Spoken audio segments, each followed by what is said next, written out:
Doutor Beto, viu? É uma figura. Bom, mas o assunto é sério. A gente teve aqui em Guarabira um episódio que chamou muita atenção em relação à vereadora Rosana Emídio, né? Verdade. E muitas pessoas ficaram pensando, olha, isso vai chegar em todas as cidades, todas as situações. Nós tivemos um caso parecidíssimo, idêntico, lá em Belém. E o doutor Beto atuou nesse caso e, inclusive, nós fizemos questão que ele viesse à rádio para a gente comentar o que foi que aconteceu em Belém, que nós conseguimos ter um outro resultado, né? E que, com certeza, é parâmetro para outras situações, porque pelo Brasil todo explodiu essa história do laranja, não é? Suplentes que entraram, Beto. O que foi que aconteceu lá em Belém? Vamos lá, bom dia, Rafael Sam, bom dia, Rodrigo, bom dia, Piti, todos os ouvintes do Jornal Correio da Manhã. Primeiro, Rafael, uma satisfação muito grande participar, né, do programa de vocês mais uma vez. Ouvia a Dona Maria do Real Supermercado agora há pouco, quando vinha no caminho, ouvindo o programa de vocês e eu quero só ressaltar e reforçar uma frase que Dona Maria disse quando ela fala você falando da alegria dela, ela falando, vamos procurar pessoas que pensem positivo, vamos pensar positivo. Então, antes até de fazer qualquer comentário, eu queria reforçar para todos que nos ouvem, para nós, eu acho que é uma frase que inspira todos nós, Rafael, porque dificuldades todos nós enfrentamos. No entanto, nós temos sim que ter o pensamento positivo. Concordo com Dona Maria, eu acho que a gente tem que pensar sempre positivamente. Eu sempre gosto de dizer, na minha casa, Rafael, é proibido falar palavra negativa. De verdade, meus filhos são proibidos. Isso. E a gente tem que pensar que amanhã vai ser melhor do que hoje, e vai ser. É verdade. Mas, eu não poderia deixar de fazer esse registro, porque a empolgação de Dona Maria nos empolga, né? Não, ela contagia. Queria estar aqui no estúdio. A energia é grande. É uma energia, contagia. Mas, enfim, Rafael, veja, nós tivemos esse caso específico, né, de Belém, e a gente parametriza pelo que aconteceu também em Guarabira e em outras cidades, quanto a essa questão das candidaturas laranja, né? Primeiro, a gente precisa entender que essas questões de candidatura laranja foi uma mudança de entendimento do TSE, no sentido de que muitas vezes as pessoas colocavam, existe uma determinação na legislação de que pelo menos 30% dos registros de candidatura do partido tem que ser de um determinado sexo, né? E geralmente, no caso, os femininos. E aí o que é que acontece? Muitas vezes as pessoas faziam com que esses registros fossem apenas para compor esse percentual. E aí deu-se o nome de candidaturas laranja, né? Dentro desse contexto das candidaturas laranja, firmou-se o posicionamento de que, se provado que a determinada candidatura do sexo feminino, que é o que geralmente acontece, foi apenas para compor o percentual, e aí leva o nome de candidatura laranja, todo o registro de candidatura do partido cai. E foi o que aconteceu aqui em Guarabira, foi o que aconteceu também em Sapé. Eu tomei conhecimento que isso também aconteceu na cidade de Sapé. E eu, como dito, não posso emitir juízo de valor sobre o processo de Guarabira, que eu não conheço ele tecnicamente falando, nem muito menos o de Sapé. Eu apenas posso falar no panorama geral dentro desse contexto. E dentro desse contexto, ao que consta foi que ficou provado de que nesses processos específicos, que aqui em Guarabira enquadrou, no caso, a ex-vereadora Rosiane, que houve a candidatura laranja, e com a comprovação da candidatura laranja no processo, ficou, no caso, prejudicado o registro de candidatura de todo o partido, e isso trouxe a cassação do registro de candidatura e do mandato da vereadora Rosiane. Deixa eu interromper o raciocínio do senhor, mas aí muitas das pessoas ficam até nessa dúvida. Por que a candidatura da vereadora, até por conta que aqui em Guarabira, esse caso específico, foi apenas a vereadora, em alguns locais foi toda a chapa foi cancelada, a votação daquele partido. Como é que funciona esse aspecto aí? Esse questionamento é interessante, Rodrigo. Olha, a gente precisa entender, o registro de candidatura hoje, as coligações acabaram, os registros de candidatura são pelo partido, né? Sim. Pelo que consta, me parece que o registro de candidatura foi pelo PROS de Rosiane. Isso, né? PROS, isso. E aí o que é que acontece? A gente precisa entender que hoje, além do registro de candidatura do vereador pessoa física, o candidato também precisa se preocupar com a composição do registro de candidatura do partido. Em que sentido? Veja, Rodrigo vai ser candidato a vereador. Sim. Rodrigo tem que preencher os requisitos pessoais para o registro de candidatura, certidão de quitação eleitoral, certidão de antecedentes criminais, comprovação de que vota na cidade. Esses requisitos são pessoais de Rodrigo, para que Rodrigo possa ter o seu registro de candidatura deferido. No entanto, o partido precisa preencher um requisito básico, que é 30% de cota de um dos sexos compondo a chapa. E é até interessante dizer isso. Muitas vezes as pessoas pensam que é só mulher, tem que ser só mulher. Não pode acontecer o inverso. Por exemplo, se um determinado partido tem direito a 10 vagas, não se pode colocar 9 mulheres, não. Tem que ter 3 homens, de um dos sexos, tem que ter pelo menos 30% de um dos sexos. Como a política, a gente sabe que há um número menor de mulheres candidatas, no geral, no panorama geral, o número de mulheres é bem menor do que o de homens, é por isso que sempre se utiliza o sexo feminino. Mas, aí, além, Rodrigo, dos seus requisitos pessoais, o candidato hoje também tem que se preocupar com o registro da candidatura do partido. E esse requisito de que pelo menos 30% dos candidatos sejam do sexo feminino, no caso, é um requisito imprescindível. E aí o que é que ocorre? Quando mesmo o Rodrigo preenchendo os requisitos pessoais, se os requisitos do partido não forem cumpridos, nesse caso específico, todos os membros daquele partido que participaram da eleição têm o registro de candidatura ou de diploma, como já no caso do mandato, né? A vereadora Rosiane já estava no mandato. Tem o mandato, pode ter o mandato cassado. Se existisse um outro vereador do PROS, também teria sido. Também teria sido. E no caso, é recalculada a proporção dos votos válidos na cidade. E nesse recálculo da proporção são excluídos esses votos que foram considerados inválidos por conta dessa suposta ilegalidade. E nessa recomposição vai se dividir novamente as vagas da Câmara Municipal, que foi o que aconteceu em Guarabira, que com a redistribuição dos votos válidos e a recomposição da Câmara Municipal, o vereador Lula das Molas assumiu o mandato, né? Não sei nem qual partido de Lula. É o PSDB, que ele estava, do Partido de Situação aqui da cidade. Pronto, então dentro dessa recomposição,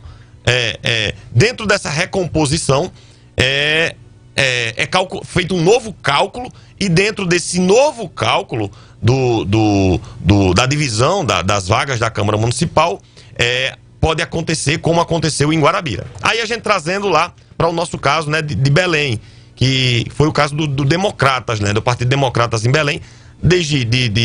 Eu acho, Rodrigo, que pelo contexto de Rosiane ter sido caçada aqui, me parece que uma senhora de Sapé também foi caçada. Lá foi a questão agora da cassação do mandato, e também teve a questão da presidência da Câmara lá. É verdade. Vários moídos por lá. E aí o que é que acontece? Como aqui em Guarabira especificamente houve esse caso em que a vereadora Rosiane perdeu o mandato. Verdade. E no caso, lá em Belém, nós tivemos junto com Democratas a mesma denúncia, quando a gente diz, obviamente, não é idêntica, mas dentro do mesmo contexto. E lá teria outros também, né? Não apenas um vereador, como aqui em Guarabira. Exato. Lá seriam quantos lá do Democrata? Eu não tenho certeza, porque pode ser que a memória me falhe, mas lá de vereadores eleitos pelo Democratas foi Naldo de Rua Nova. Seu Bal. Acho que Tonho, eu não tenho certeza. Tonho Vermelho. Também Armando e Gambeu. Também, isso. E Gambeu. Acho que os 4. Os 4 vereadores. Eu acho. Se a memória não me falha, são esses 4. Gambeu, Tonho Vermelho, Naldo de Rua Nova e Seu Bal. Então, dentro desse contexto, existia também uma denúncia feita por um ex-vereador da cidade de Belém, onde fazia esse questionamento dizendo que dentro do registro de candidatura do Democratas de Belém teria tido candidaturas laranjas, né, de mulheres. Mas aí na instrução do processo ficou provado de que de fato as candidaturas, não existiu candidatura laranja, como de fato não ocorreu. O juiz eleitoral da comarca de Bananeira chancelou, né, por meio de uma decisão judicial. E a gente fica feliz não só pelo êxito na ação, mas também, Rodrigo, porque eu entendo que nesse caso específico quando uma situação como essa acontece, imagine, a gente fazer uma recomposição. Se nós fôssemos trazer, desculpa, o caso concreto de Belém, uma recomposição da Câmara com 4 vereadores a menos, mudaria toda a estrutura política da cidade. Toda. Então, veja... E agora, doutor Beto, o pessoal que está em casa, a gente passou dos últimos anos a ouvir na televisão, assistir na televisão, ouvir pelo rádio por diversas vezes, assistir o rádio com imagem também, hoje pela possibilidade das redes sociais. Doutor Beto, sempre se fala em candidatura laranja. Quando é caracterizada a candidatura laranja? Pronto, vamos lá. Aí eu vou contextualizar, Rodrigo, dentro do processo que criou essa jurisprudência. Sim. Veja, essa jurisprudência é de um processo de 2016 do estado do Piauí, onde, salvo melhor juiz, eu sei que o nome das coligações é coligação Valença 1 e 2. Eu acho que o nome da cidade é de Valença. E ocorreu lá que 3 mulheres foram candidatas a vereadoras nessa cidade. 2 tinham parentes que eram candidatos. Se a memória não me falha, eram mãe, filho e marido. Parece que o marido era na majoritária e o filho a vereador ou algo do tipo. E no caso, o parente foi eleito e a mulher só teve 2 votos. E ela estava pedindo voto para o parente. Veja, eu estou contextualizando o processo do Piauí, que foi quando criou essa jurisprudência. E outra mulher foi candidata a vereadora, ficou comprovado que votou, porque ela tem a comprovação da votação, e nem ela votou nela mesma, e ficou comprovado que ela estava trabalhando como cabo eleitoral para outro vereador. E o vereador também foi eleito. Então, veja, quando o TSE julgou esse processo, observou que, nesse caso específico dessas 2 mulheres, ficou comprovado de que elas entraram nas cotas das mulheres como registro de candidatura do partido apenas para compor o percentual mínimo que a lei exige. No entanto, ficou comprovado de que, na verdade, elas trabalhavam para outros candidatos a vereadores. E uma, inclusive, nem votada foi. Então, o que a jurisprudência indica é, como eu digo, eu tenho que ter cuidado e não posso emitir juízo de valor sobre o processo de ninguém, a não ser dos que eu advogo. De Belém eu posso emitir juízo de valor porque conheço, sim, mas o de Sapé, da vereadora Roseane, não posso emitir juízo de valor porque não conheço ele. No entanto, o contexto e nem advoguei nesse processo, né, de Roseane, no contexto do TSE, o que o TSE coloca como candidatura laranja seria isso. Então, precisa ficar comprovado de que, na verdade, a mulher que compôs o registro de candidatura do partido, na verdade apenas foi uma peça figurativa e de que entrou apenas para cumprir o percentual mínimo de candidaturas do sexo feminino daquele partido. Então, o que eu acredito que aconteceu, que pode ter acontecido nesse processo, sim, foi isso. E lá, no caso específico, o que a gente provou foi de que, de fato, a mulher que teria em tese, que foi acusada, né, de ter feito a candidatura laranja, fez campanha, participou, panfletou, pediu voto, foi votada, né?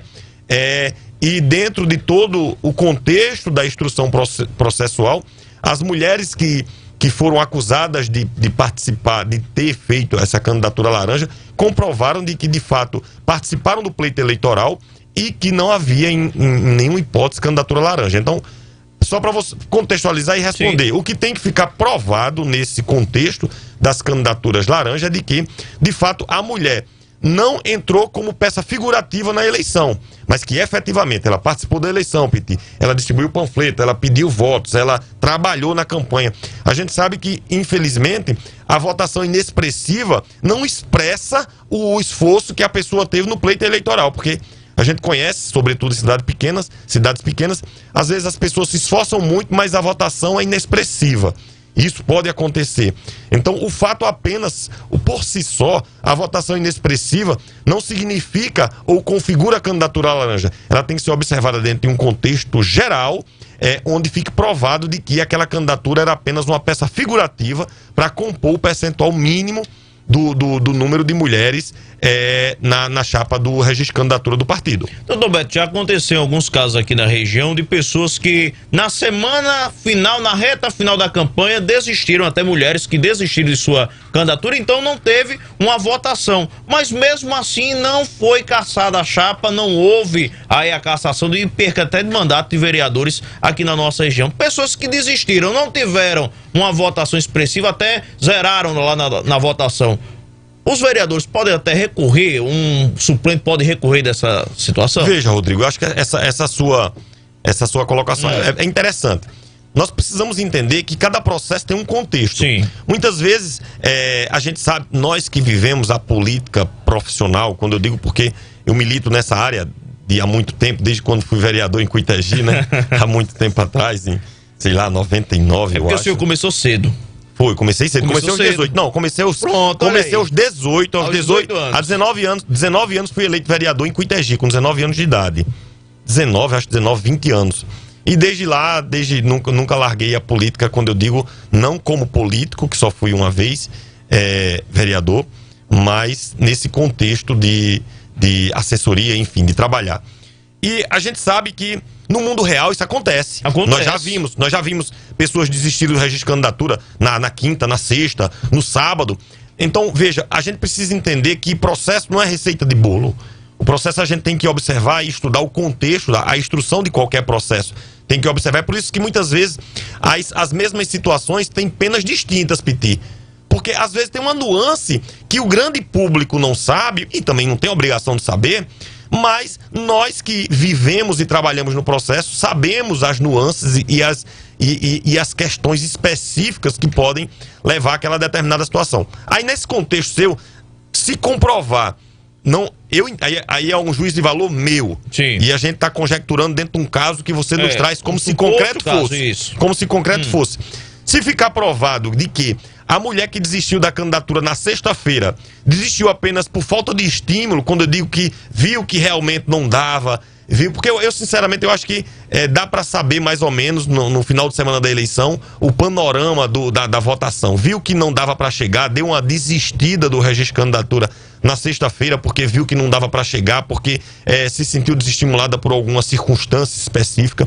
Mas se no decorrer do pleito eleitoral ficar provado de que ela sim fez campanha eleitoral, distribuiu panfleto, visitou, discursou, participou dos eventos políticos, que ela não era uma figura, uma peça figurativa da lei do registro de candidatura, eu entendo que o questionamento pode acontecer, mas obviamente, se bem instruído o processo, vai ficar provado de que, na verdade, houve um desestímulo e não a candidatura laranja. A gente precisa entender essa diferença.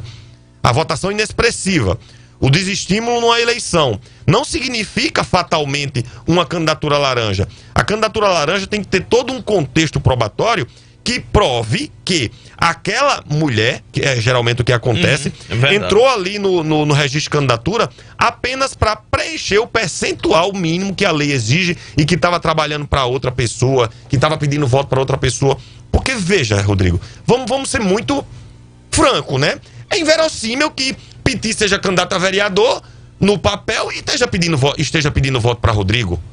Não tem lógica isso? Não tem lógica. Não tem lógica. Alguma. Não é? Isso não tem lógica. Então, é preciso entender esse contexto probatório para poder dar uma posição em relação a um processo de candidatura laranja. Então, na minha opinião, o fato de desistir ou não da candidatura não significa que é considerada laranja, a não ser que seja dentro do contexto probatório mostrado tudo isso que a gente está conversando. Ô, doutor Beto, o que faz... Vamos lá, no contexto que a gente está aqui relatando, e até a nossa região, sempre, quando se fala em candidaturas, quando se fala de um partido, sempre tem a maioria dos candidatos homens. Mas se esse partido não conseguir ter as 3, se for na questão de 10 vagas, né? 10 vagas no partido, são fica fácil, a conta fica fácil. Fica mais fácil, né? Dos 30%.